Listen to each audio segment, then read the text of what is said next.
bombs, rum coming everywhere.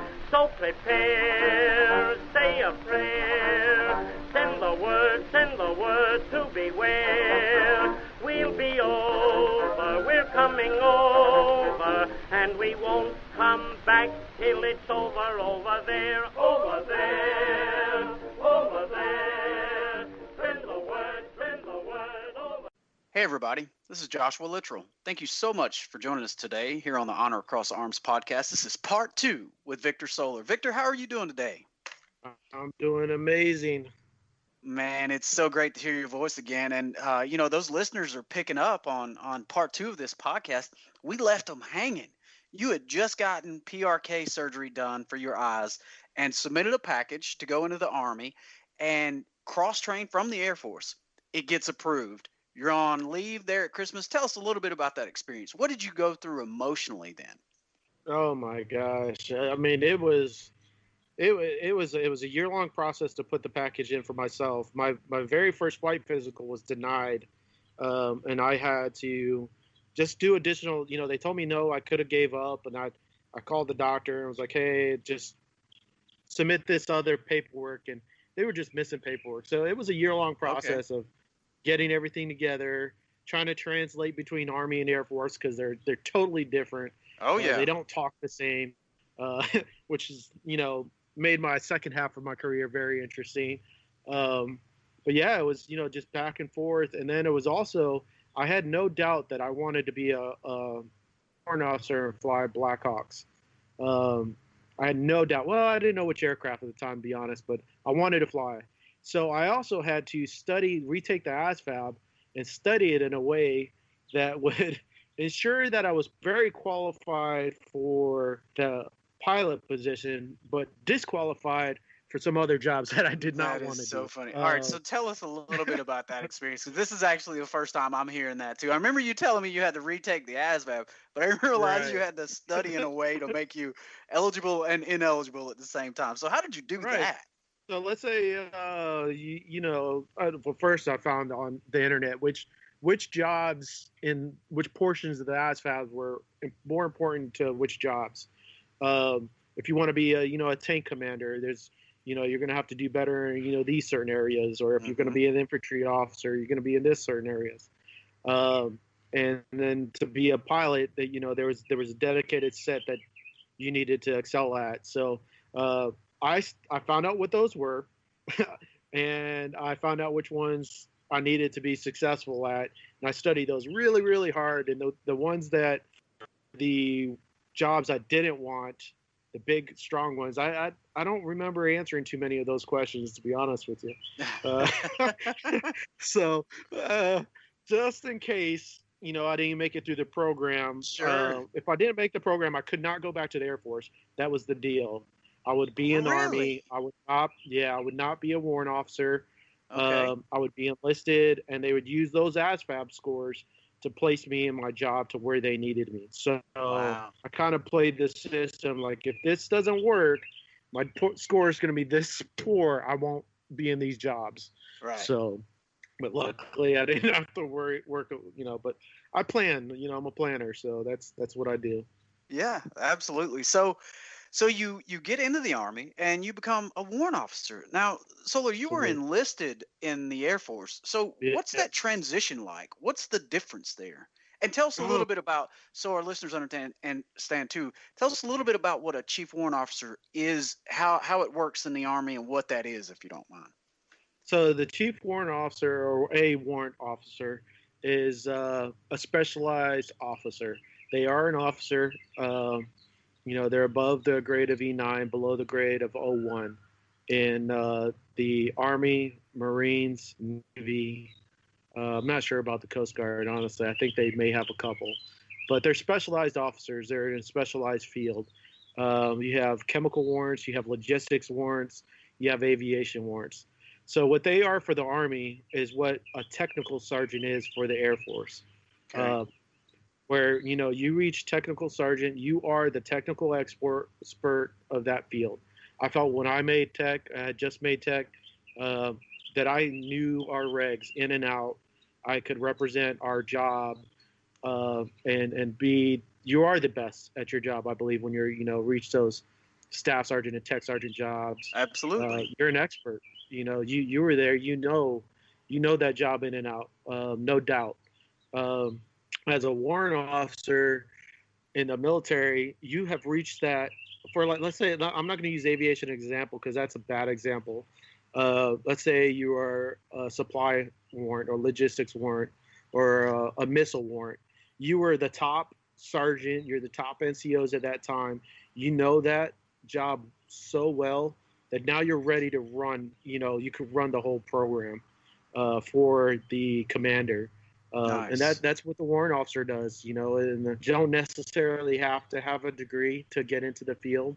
Okay. The prerequisites are typically if you're going to be like a missile warrant or a logistics warrant, you have to be an NCO in that field. You have had to be in that technical expert. Sure. Aviation and a couple of other ones, you don't have to be that because they're going to teach you that. Because of that, your ranks are a little bit delayed, but that's something else. But you mentioned that you don't have to have a degree to be a warrant officer, but you have some really phenomenal education background. What are your degrees in? So I ended up with a CCAF in bioenvironmental 2-year degree in my job, which if you're in the Air Force now, you need to get that. It shows a lot. It's not only a good opportunity, but it shows a lot about your character. It's there for you to do, so make sure you do it. And Absolutely. As you transition to the civilian world, you're going to be run across some of us old veterans and retirees. And if you spent 20 years in the Air Force and you never took the time to better yourself, that shows. So. Do yourself a favor. Make sure you get that degree. It's hard work, but it's well worth it. And then my second degree, I branched into OSHA. So I have a bachelor's degree in safety.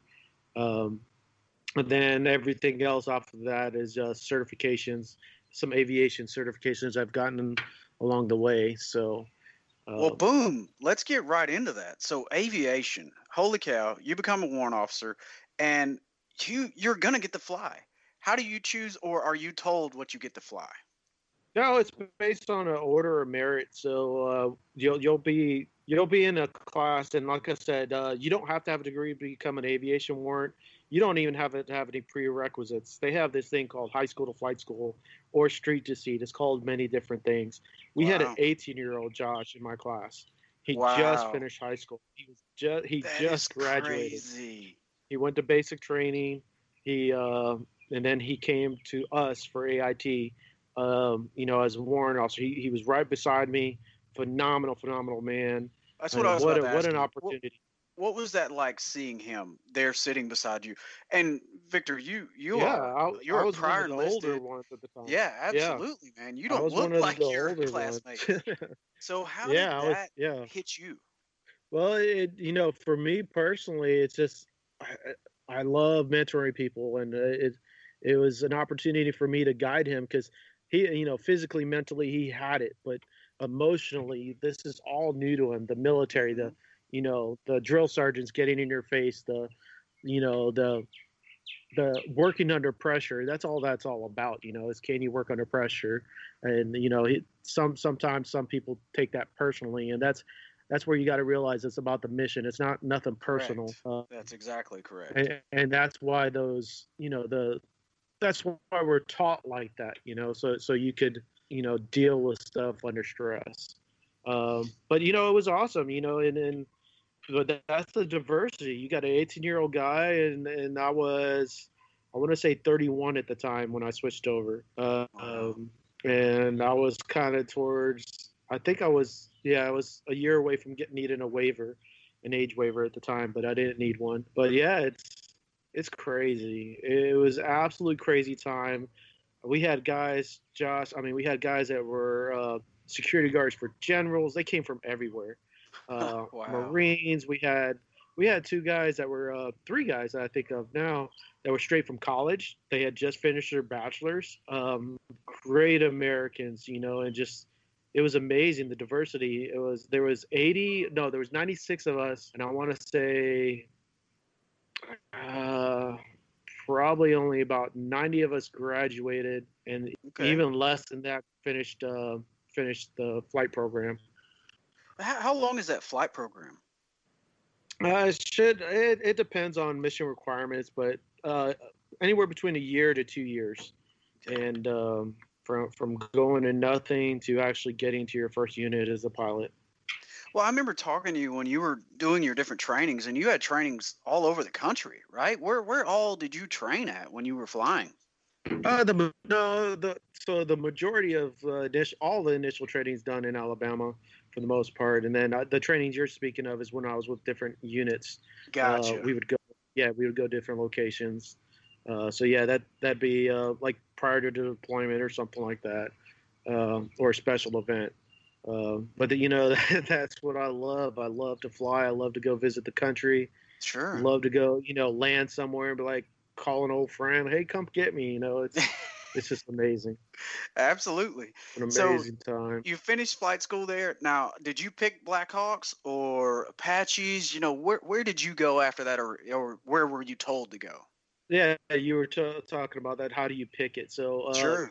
it's all on the needs of the Army. So what they'll do is they'll figure out what they need, and then you're ranked by your class, by your number, where you sit in your class based on grades, PT. I think really grades and PT are about the only main factors. And then the top guy, he goes up to the board and he picks what he wants. Say the Army needs one person to fly an Apache, and he wants that. He goes up there and gets it. Now nobody else gets that Apache. So that's how it worked. For me, I wanted once, like we talked about for the Air Force, I wanted to diversify my mission set. Right. With the gun mission sets at the time, it was the 58 and the Apache. It was, that's what you were going to do. You were going to go shoot stuff. Right. You were going to guard stuff. You're going to shoot stuff. I didn't want to do that for, the next 10, 15, 20 years, whatever my career was going to be at the time. I wanted the diversity. And Blackhawks, once again, gave me that diversity. And I was luckily able to get that Blackhawk. Yeah.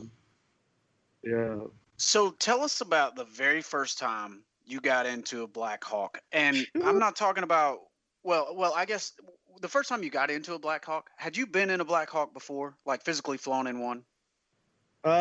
Never have flown in one. I had, Okay. as a kid, I got a good friend of mine, Manny. As kids, we would go to he reminded me about this a couple of months ago. We would go to work with our fathers, who were both crew chiefs, and we would go to the Hueys, and I would climb in the front seat to become a pilot, and he would go in the back because he wanted to be infantry, and we would play awesome. infantry and pilot like all afternoon. And I became a pilot, and he became an infantry warrior. So That is it was awesome. Yeah. All right, That's, so it's the first time you get into a Blackhawk, bro. What is that Yep. feeling like? And I'm assuming you're sitting there and there's an instructor pilot flying. What was that Absolutely. experience like? It's crazy. The very first time you get in a helicopter, it's not a Black Hawk, so that was experience. Learning how to hover. But once I finally made it to that, and he's like, "All right, take off." Like, "Oh, I'm doing this." Like, "Yeah, you're doing it." Wow. Okay, so here we go. Hold on. Man, it's making me smile right now just thinking about it. Well, I When think you about finally this. reach that goal, it's nothing better than reaching your goals. I can't even imagine. I think about this too. And you did something called an incentive flight when you were in the Air Force, right? You won Oh one. yeah, I forgot about that. Yeah, Yeah. I got See an there. All right. at So F-16 for let's talk Airman of about the Year. that for just a moment. Let's talk about that incentive flight, what you were done there, how you fired up you were for that, and then the Black Hawk flight the very first time too. So run us through both of those scenarios if you don't mind. So the incentive flight, I was supposed to get an incentive flight on a TH-37, and I showed up for it. I had won Airman of the Year. This was it. This was going to be my big, award, I guess. Mm-hmm. I show up and they're like, "Sorry, you're not going to get a T-37. You're going to get an F-16," and that is my